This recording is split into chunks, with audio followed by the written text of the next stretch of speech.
Magandang araw po mga minamahal na mga magulang at kapatid.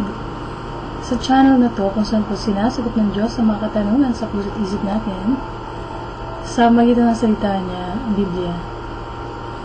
So ngayon po ang pag-usapan po natin tungkol po sa public ministry ng Panginoong Jesucristo.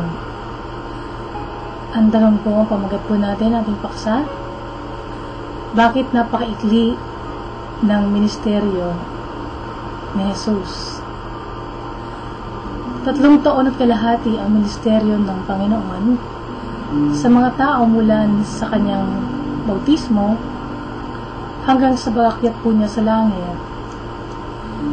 Pag kinumpara po natin ang haba ng panahon na po yung ministeryo ng Panginoon sa mundo, sa panahon po ng mahabang serbisyo ni na William Carey, na ama ng makabagong pagmisyon, at ni Billy Graham, na isa pong kilalang ebanglista, talaga pong napakaigli ng panahon ng ministeryo nating Panginoong Jesus.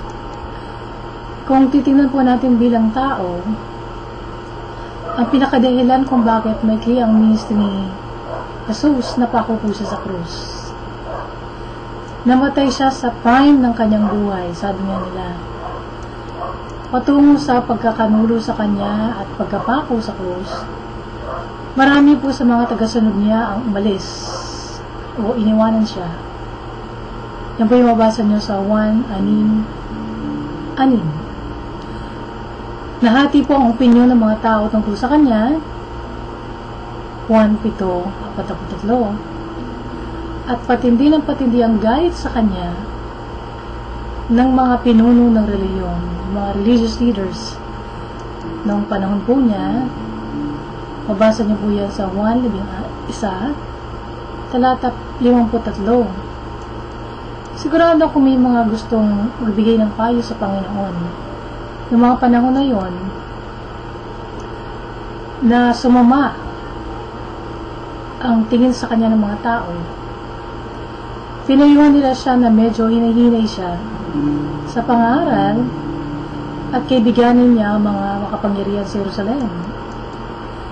Pero kung ginusto po ng Panginoon na mahalin siya ng madla, sana nagpatuloy lang siya sa nagulatin sila ng mga himala araw-araw, lalo na yung pagpapakain niya sa mga tao, gaya na ginawa po niya sa 1:36, yung kung sinabi niya noon. So, sana po ginawa po niyang positibo ang mensahe niya, nakakaangat ng sariling halaga ng mga tagapakinig o ng self-worth ng mga tao, o nakakiliti sa mga tenga nila. Kung gusto po niyang palawigin ang ministeryo po niya, pwede sana umiwas siya sa komportasyon. Kaya lang, kung gagawin niya po lahat ng yon, mawawala po ang totoong ministry po niya. Ang katotohanan po, maikli ang ministeryo ng Panginoong Jesus. Sa loob ng 3 kalahating taon, dahil nagawa po niya ang lahat ng pinagagawa sa kanya, na siya pong dahilan kung bakit siya isunugo ng Ama.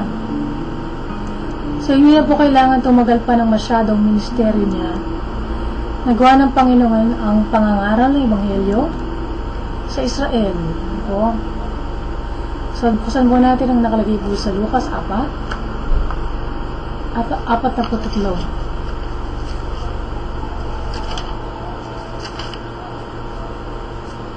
So, makibukas po kayo sa banal na kasulatan.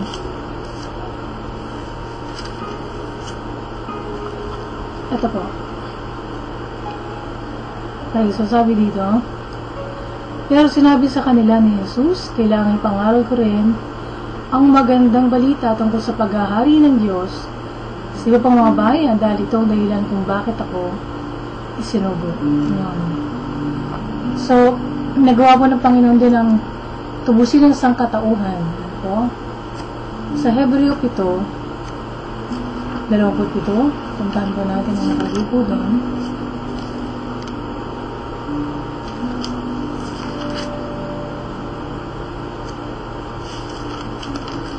Okay, so sabi dito,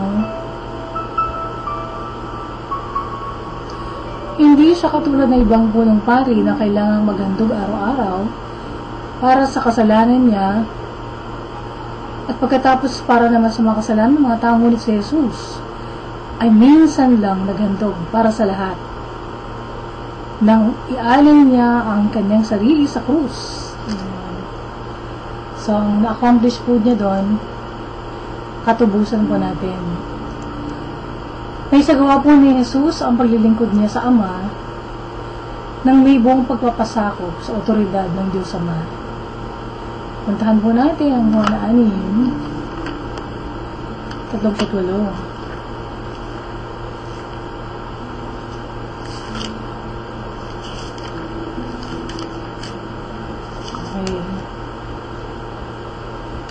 Ngunit kaya sinabi ko sa inyo, ayaw ninyong manampalataya sa akin kahit nakita na ninyo ang mga hiwalang ginawa ko. Okay, ang Ama, ang lahat ng taong binibigay sa akin ng Ama ay lalapit sa akin at hindi ko itataboy ang mga lumalapit sa akin, sapagkat naparito ako sa lupa mula sa langit, hindi upang gawin ang sarili kong kalooban, kundi ang kalooban ng aking Amang nagsugo sa akin. So, nagpasakop siya. So, authority ng kanyang Ama. So, dito sa 1:7-28,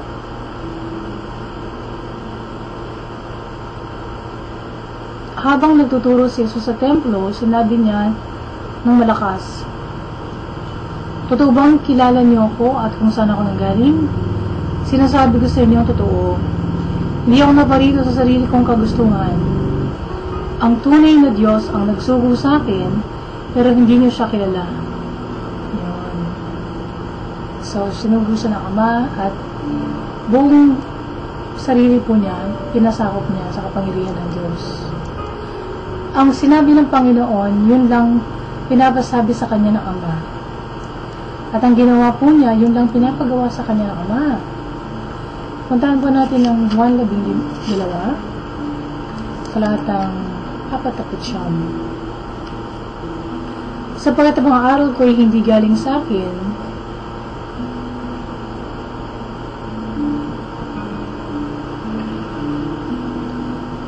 ang mga aral ko ay hindi galing sa sarili ko, o sa sarili ko lang, kundi galing sa Amang nagsugo sa akin.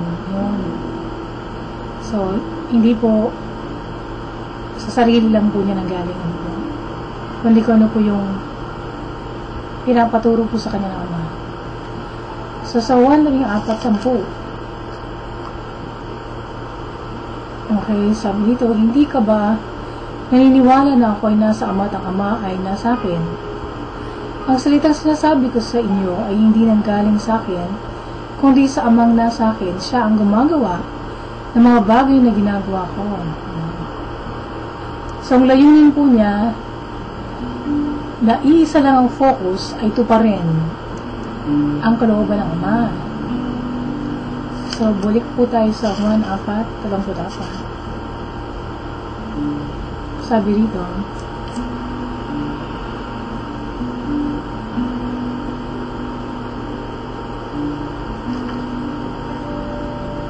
sinabi ni Jesus sa kanila, ang pagkain ko ay ang pagsunod sa kalooban na nagsugo sa akin at ang pagtupad sa kanyang ipinagagawa. So, doon po yung yung kanyang focus po sa pagtupad ng kalooban ng Diyos Ama. At yun nga po ang ginawa po niya. Pinadala po ng Diyos sa mga anak para sa isang misyon. At hindi po nagtagal ang misyon na naisagawa. So, hindi po naputol ng pagkapako po niya ang kanyang ministeryo. Ang buong punto po ng kanyang ministry ay ang crucifixion. Sinilang po si Jesus para mamatay. At ang buhay po niya ay kanya para ibigay. Puntahan po natin ang 10, Kabanata 10, talatang 18. ng Gospel of John, walang makakakuha sa aking buhay, kundi kusa ko itong binibigay. May kapangyarihan akong ibigay ito at may kapangyarihan din ako bawiin ito, sinabi ito ng aking Ama sa akin. Ayun.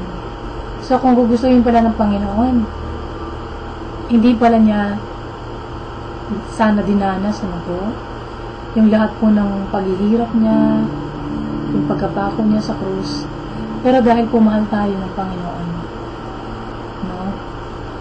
Willing po siya na mag-suffer at mamatay para sa atin, ano po? Kahit na hindi po tayo deserving, ano po, namatay ang Panginoon. Hindi tayo deserving sa pagmamahal niya dahil sa ating pong mga kasalanan, ano po? Pero ginawa po niya yon. Yung sakripisyo sa krus, alang-alang sa pagmamahal po sa atin, sa mga kaluluwa ng mga tao. So, bago po nadakip ang Panginoong Jesus, tinampo natin ang panalangin po niya. Sa 1:22, talatang 4, pinarangalang kita rito sa lupa dahil natapos ko na ang ginagawa mo sa akin. Yun. So, natapos ko na ang pinagawa mo sa akin ng kanyang panalangin. Nag-glorify niya ang Diyos Ama dahil natapos niya ang pinagagawa sa kanya. Alam po ni Jesus sa krus nang nakapako siya na lahat po ay natapos na. Ano po? Kusan po natin sa 1:19, talata 20.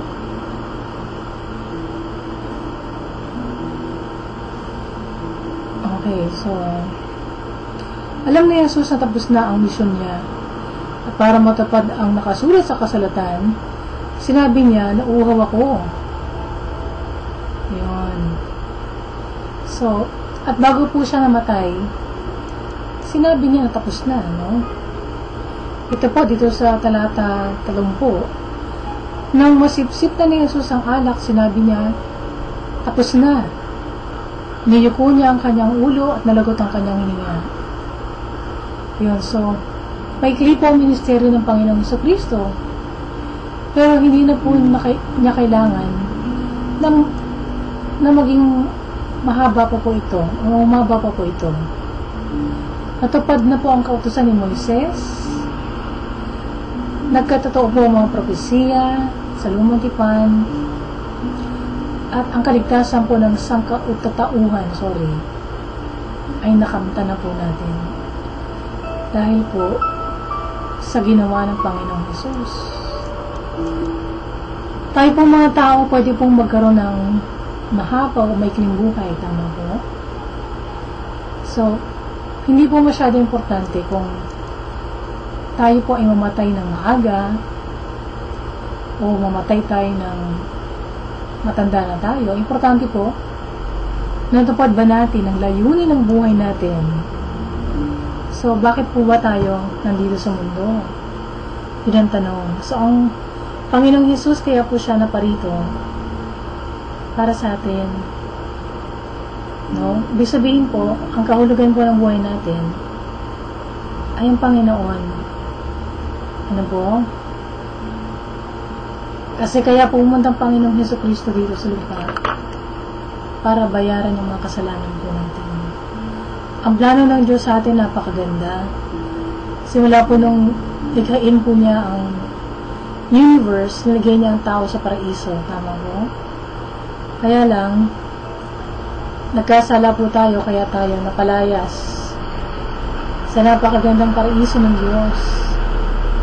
So, para mabawi natin yung nawala sa atin na maganda at maayos na pag-relasyon sa Diyos. Pinadala ng Diyos Ama ang Panginoong Jesucristo, ang kanyang butong na anak, para akuin ang kasalanan natin sa krus at mamatay para bayarin ang kasalanan natin. At pagkatapos ng buhay na muli, nang sa ganon, pwede rin tayong magkaroon ng bagong buhay sa Kanya. So, ang layunin ng buhay po natin ay magkaroon ng magandang relasyon sa Diyos. Yun ang purpose kung bakit tayo ginawa sa mundo na ito, mga minamahal. Hindi tayo nandito sa mundo para maging sikat, yumaman, magpaganda lang ng magpaganda, magpa-cute, Nandito po tayo para makilala natin ang lumikha po sa atin. Na may napakagandang plano para sa buhay natin. Kaya lang, hiwalay tayo sa Diyos dahil sa kasalanan. So, kailangan po makabalik tayo sa Diyos. Manumbalik tayo sa Diyos sa magitan ng pagsisisi sa makasalanan natin. At pagharap po sa Diyos, tanggapin ang Panginoon sa Kristo bilang Panginoon natin na sarili nating tagapagligtas.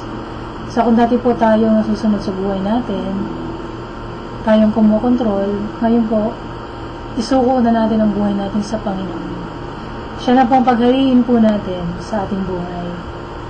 At magpalinis po tayo sa Kanya sa ating pong mga kasalanan, karumihan. Gawin po natin siyang sarili nating tagapagligtas. Hindi natin kaya ligtas sa sarili natin.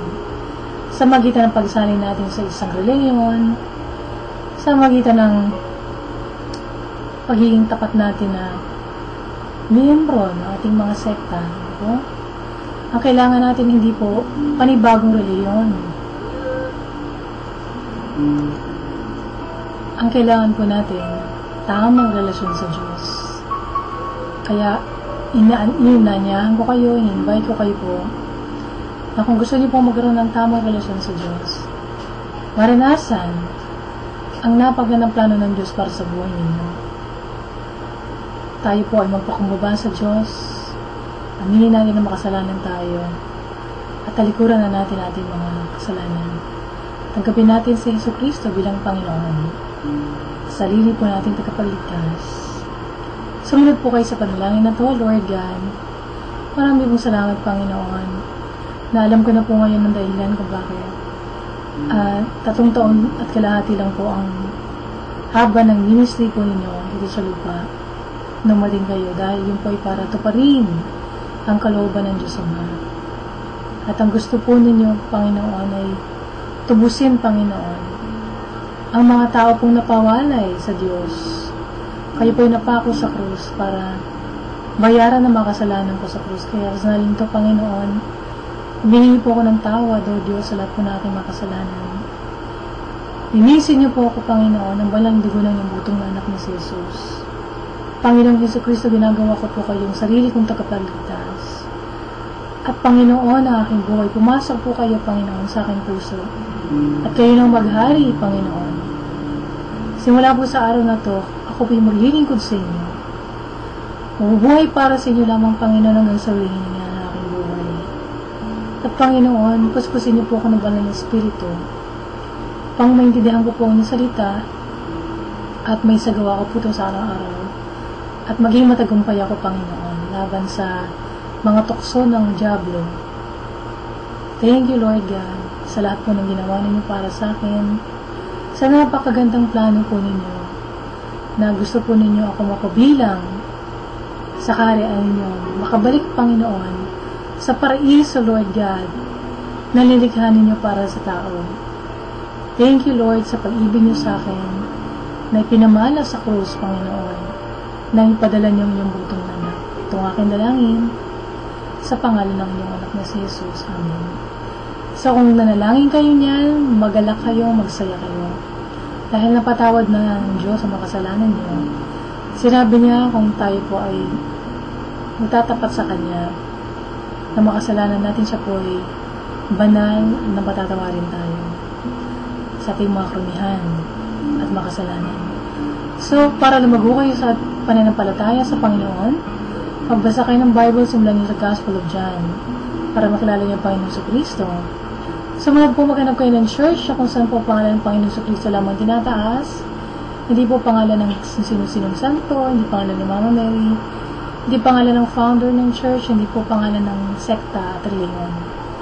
Kundi si Hesus Kristo lamang dahil siya po ang magdadala po sa atin sa langit. At sumunod po maghanap tayo ng church Kung saan po tinuturo, hindi po tradisyon ng simbahan, hindi tinuturo ang filosofiya ng mundo, hindi tinuturo ang tradisyon o kaya doktrina ng tao, kundi ang salita ng Diyos, walang dagdag, walang bawas mula Genesis sa Revelation. At ang mga tao po ay malayang makapagbukas ng Bible para sa sarili nila. At sa mga gumaganap tayo ng church ang Santo, ang Espiritu Santo, ang kumikilos sa pagsamba, tinutulungan ng mga tao na sumunod sa salita ng Diyos at maunawaan ito at binabagong buhay ng mga mananampalataya. So kung kayo po ay na-bless sa ating programa ngayon, pagsabi niyo po, pamalitan niyo po sa mga tao na may sagot ang Diyos sa mga tanong nila. At kung kayo naman po ay mayroong mga dagdag na comment, suggestion, feedback, prayer request, pwede po kayong sumulat sa baba, may space po dyan. Kaya mag-email kayo, mag-text kayo sa akin. Ano po? So, kung gusto niyo rin po mag-tweet sa akin, pwede rin. So, nandiyan po yung aking Twitter. At kung kayo naman po ay hinihipo ng Diyos na tumulong sa ministry na to, welcome po niyong tulong na panalangin at tulong pinansyal. So, kung kanina nakasabay kayo po sa panalangin, pagsabi niyo rin po sa mga kakilala niyo, kapitbahay, mga kapamilya, na Kristiyano na kayo ngayon. Napatawad na lahat ng mga kasalanan niyo at papunta na kayo sa langit. So hanggang sa susunod po na pagkikita po natin dito po sa YouTube, sa Diyos po lahat ng papuri at pagpalain kayo nating mahal na Panginoon.